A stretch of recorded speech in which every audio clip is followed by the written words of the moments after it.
નમસ્કાર મિત્રો,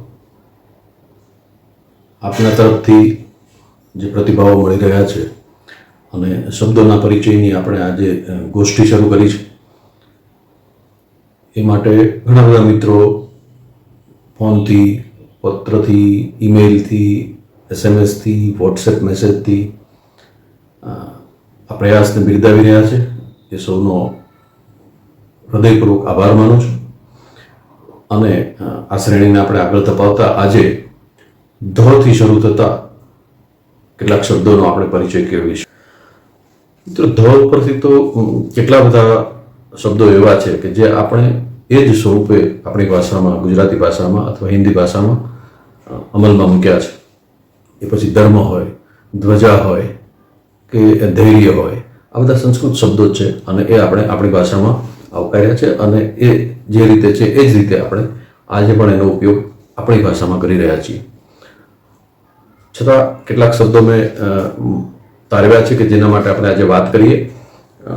સૌથી પહેલો શબ્દ બહુ પ્રખ્યાત શબ્દ છે અને જે લોકો ભગવદ્ ગીતાના અભ્યાસુ છે, જેઓ મહાભારત વિશે કંઈક જાણે છે, એ લોકો એનાથી પરિચિત હશે કે ધનંજય શબ્દ છે. એ ધનંજય શબ્દ અર્જુન માટે વપરાય છે ભગવદ્ ગીતામાં, અને મહાભારતમાં આ શબ્દ અર્જુન માટે વાપરવામાં આવ્યો છે. પણ ધનંજયના બીજા પણ કેટલા સરસ અર્થ છે એ આપની સામે આજે મૂકીશ. ધનંજય એટલે અગ્નિ, ધનંજય એટલે એક સર્પ વિશેષ, એક સર્પની એક પ્રજાતિનું પણ નામ ધનંજય છે.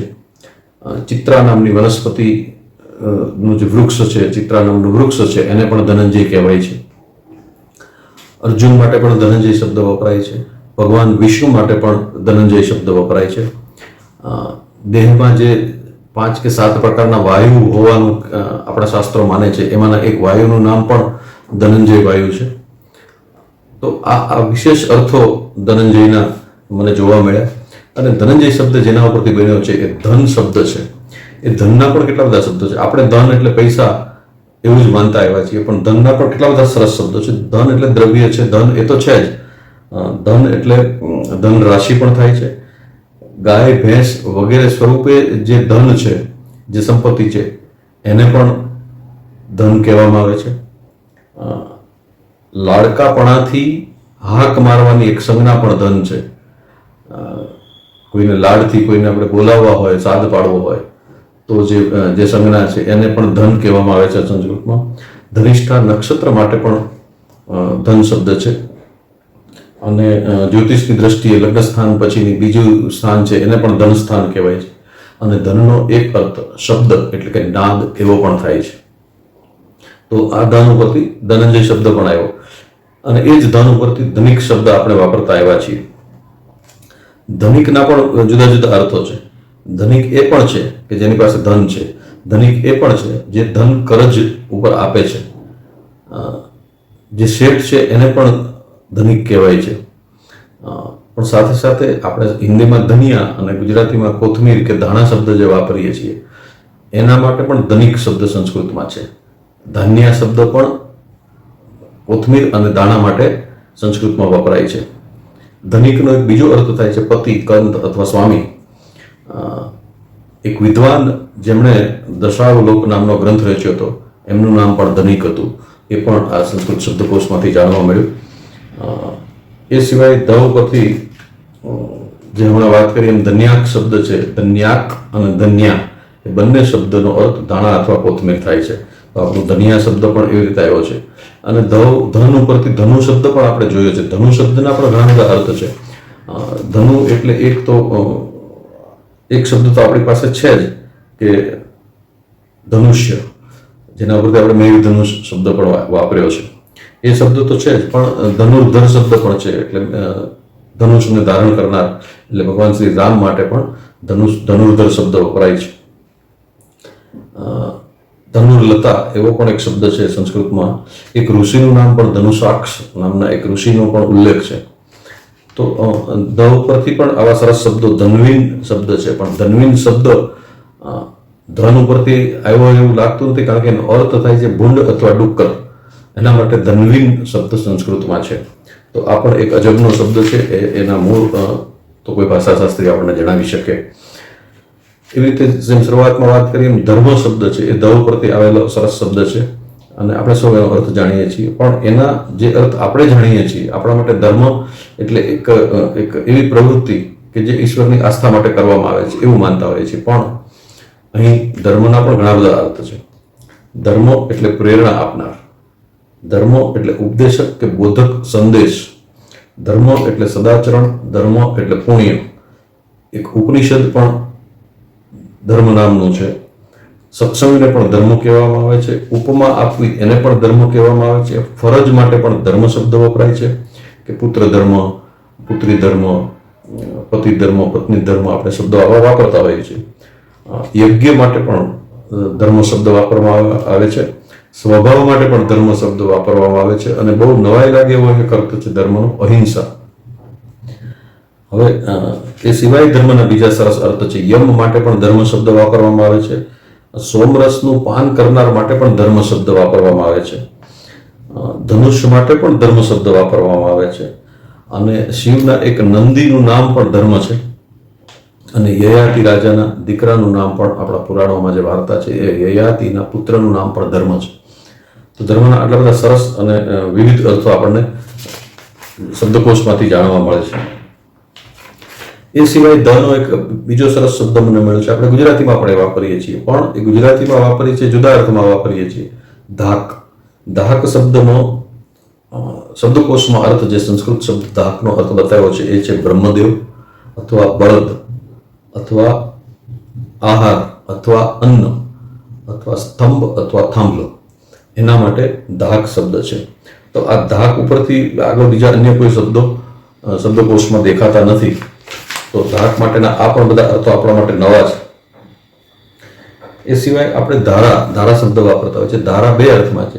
જળની ધારા પણ હોય છે અને ધારા એટલે કાયદો, કાનૂન, એવા અર્થમાં પણ આપણે ધારાગૃહ શબ્દ જે આપણે વાપરીએ છીએ સંસદ માટે કે વિધાનસભા માટે, તો એ ધારાગૃહ શબ્દ પણ એ ધારા ઉપરથી આવે છે. પણ ધારા જ્યાં ઘડાય છે એ ધારાગૃહ, પણ અહીં ધારાના બીજા પણ કેટલા બધા સરસ અર્થો આપેલા છે. ધારા એટલે નદી, ધારા એટલે વૃષ્ટિ અથવા વરસાદ, ધારા એટલે ચાકડાનો ઘેરાવો જે રેડિયસ છે એ, પરિધિ જેને કહીએ છીએ. પછી સૈન્યનો જે આગળનો સમૂહ છે એને પણ ધારા કહેવાય છે. સંતતિ માટે પણ સંસ્કૃતમાં ધારા શબ્દ વપરાય છે. રથના ચક્ર માટે પણ ધારા શબ્દ વપરાય છે. પર્વતની ઢળતી બાજુ માટે પણ ધારા શબ્દ વપરાય છે. ઘણી નાની ટેકરીઓનો છેડો હોય એના માટે હજી પણ આપણી ગુજરાતી ગ્રામીણ ભાષામાં, ગ્રામીણ બોલીમાં ધાર શબ્દ વપરાય છે. જેમ કે કવિ દાદના બહુ પ્રખ્યાત કન્યા વિદાયના ગીતમાં ધારથી નીચે ઉતરી બેની, તો એ એક ઢોળાવ માટે પણ ધાર વપરાય છે. અહીંયા પણ પર્વતની ઢળતી બાજુ માટે ધારા શબ્દ છે. ન્યાય માટે પણ ધારા છે, એટલે ધારા કાયદા કાનૂનનો અર્થ એ ન્યાયના સંદર્ભમાં પણ છે. ખડગ વગેરેની ધાર માટે પણ ધારા, એટલે કોઈ પણ હથિયારની ધાર અણી માટે પણ ધારા શબ્દ વપરાય છે. આબરૂ કીર્તિ માટે પણ ધારા શબ્દ વપરાય છે. ધર્મ માટે પણ ધારા શબ્દ વપરાય છે. આંબલીના ઝાડને કે ગળો નામની જે વનસ્પતિ છે એને પણ ધારા કહેવાય છે. અને ક્ષીર કાકોલી નામની એક વનસ્પતિ જેનો આયુર્વેદમાં ઉલ્લેખ છે એને પણ ધારા કહેવાય છે. તો આ ધારાના કેટલા બધા સરસ અર્થો પણ આપણને શબ્દકોશ આપે છે. એવો બીજો શબ્દ છે ધીર. ધીર એટલે ધૈર્યવાળો, ઓછી ગતિવાળો. ધીર ગંભીર જે શબ્દ આપણે ગુજરાતી ભાષામાં વાપરતા આવ્યા છે. અહીંયા ધીરના જે 7-8 સરસ અર્થો છે એ પણ આપણી સામે મૂકીશ. ધીર એટલે ધૈર્યવાળું, જે આપણે જાણીતો અર્થ છે. અચંચળ એટલે બહુ ચંચલ નથી એવું, એટલે કે સ્થિર જેમની પ્રકૃતિ છે, સ્થૈર્ય જેમની પ્રકૃતિ છે એને પણ ધીર કહેવાય. શાણું અથવા હોશિયાર હોય એને પણ કહેવાય. અહીંયા ધીર શબ્દ સ્વચ્છંદ માટે પણ વપરાયો છે. પંડિત માટે પણ ધીર શબ્દ વપરાયો છે. બળવાળું, વિનયવાળું, મનોહર, સુંદર, સાવધ, આ બધા માટે સંસ્કૃતમાં ધીર શબ્દ વપરાય છે. અને આમાં ક્યાંય પણ એવો અર્થ અભિપ્રેત નથી કે જેમાં બળ શબ્દ હોય, છતાં ધીર સ્કંદ શબ્દ પાડા માટે વપરાય છે. તો પાડાનો સંસ્કૃત શબ્દ ધીર સ્કંદ છે. અને ધીરાવી એટલે શીશમનું ઝાડ અને ધીરાવી કહેવાય છે. અને આ ધીરત્વ છે કે ધીરતા છે કે ધીરજ શબ્દ આપણે ત્યાં ગુજરાતીમાં વપરાય છે. આ બધા જ આ ધીર શબ્દ ઉપરથી આપણી ભાષામાં આવેલા શબ્દો છે. એ પછી ધ્રુવ શબ્દ આપણે વાપરીએ છીએ. ધ્રુવ શબ્દ સ્થિરતા માટે, ગતિ ન કરનાર વસ્તુ માટે ધ્રુવ શબ્દ વપરાય છે. અને માત્ર વસ્તુ નહીં પણ જાતસ્ય હિ ધ્રુવ મૃત્યુ એટલે જે અફર સત્ય છે એના માટે પણ સંસ્કૃત ધ્રુવ શબ્દ વાપરે છે. એવી રીતે ધૂમ્ર શબ્દ પણ, એટલે ધ ઉપરથી 2 અક્ષરના એટલા બધા શબ્દો શબ્દકોશમાં છે. આપણે જોયું કે અત્યાર સુધીમાં આપણે જે શબ્દો જોયા મોટે ભાગે 2 અક્ષરમાંથી બનેલા છે. એવી રીતે ધૂમ અને ધૂમ્ર એ પણ શબ્દ છે. આપણે ધુમાડો કહીએ છીએ, એ ધૂમ પણ ધુમાડો શબ્દ નથી પણ ધૂમ શબ્દ છે અને એ સંસ્કૃતમાં એનો અર્થ ધુમાડો થાય છે. ધૂમકેતુ શબ્દ આપણે વાપરીએ છીએ. કેતુ એટલે પૂંછ, જેની પૂંછડી ધુમાડાની છે એવો તારો, એને આપણે ધૂમકેતુ કહીએ છીએ. અહીંયા મને એક બહુ સરસ શબ્દ, સાહિત્યિક શબ્દ અને કાવ્યમય શબ્દ મળ્યો કે ધુમાડો જેની ધજા હોય એ કોની ધજા હોય? ધૂમધ્વજ. ધૂમધ્વજ શબ્દ કોના માટે વાપરી શકાય? તો અગ્નિની જે જ્વાળાઓ ઉપર ઉઠતી હોય છે એની ઉપર ધુમાડો હોય છે, એટલે કે ધુમાડો જેની ધ્વજા છે એ અગ્નિની જ્વાળાઓ માટે પણ ધૂમધ્વજ શબ્દ, સરસ કાવ્યમય શબ્દ વપરાયો છે.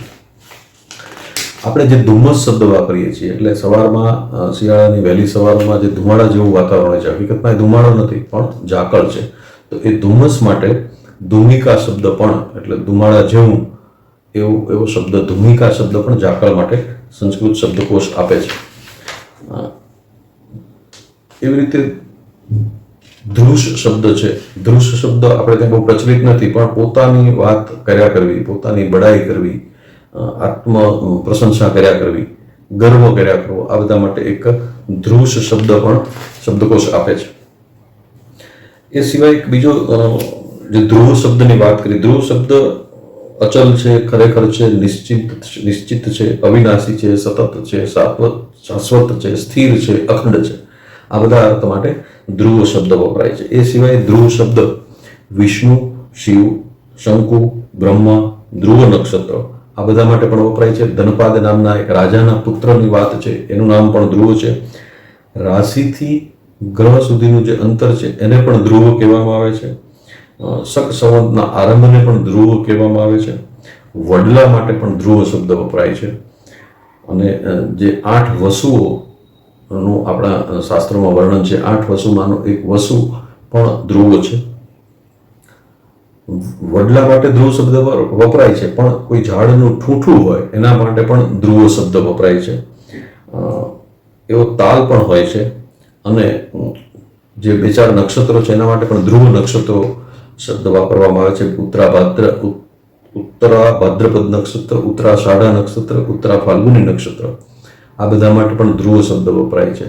અને નાકના અગ્રભાગ માટે પણ ધ્રુવ શબ્દ વપરાય છે.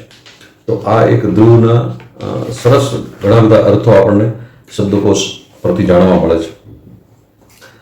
ધ્વનિ શબ્દ છે એ મૃદંગના અવાજ, કંપનથી થતા અવાજ માટે ધ્વનિ શબ્દ વાપરવામાં આવે છે. તો આ ધ્વનિ શબ્દના મૂળ પણ એક ધ્વણમાં છે, ધ્વણ એમાં અણ છે અને એ અવાજ કરવો, નાદ કરવો એના માટે ધ્વણ એક ક્રિયાપદ વાપરવામાં આવે છે. હવે અહીંયા ગુંજન પ્રકારનું એટલે કંપન જેવો જેનો અવાજ છે તે ભ્રમર, એ ભ્રમર માટે પણ ધ્વન મોદિન એવો શબ્દ વપરાય છે. ધ્વન મોદિન એટલે જેનો અવાજ ગુંજારવ, ભમરાનો ગુંજારવ શબ્દ આપણે વાપરીએ છીએ, તે ગુંજારવ શબ્દ પણ ધ્વન મોદન શબ્દ વપરાય છે. તો આ કેટલાક શબ્દો મને ધ ઉપરથી સરસ મળી આવ્યા અને મેં આજે આપની સાથે વહેંચ્યા છે. હવે પછીના આપણા આગળના પ્રસારણમાં નથી શરૂ થતા કેટલાક શબ્દોનો પરિચય કેળવીશું. ત્યાં સુધી આપને જો આ વાતો ગમી હોય તો આપના મિત્રો સુધી જરૂર પહોંચાડશો. નમસ્કાર.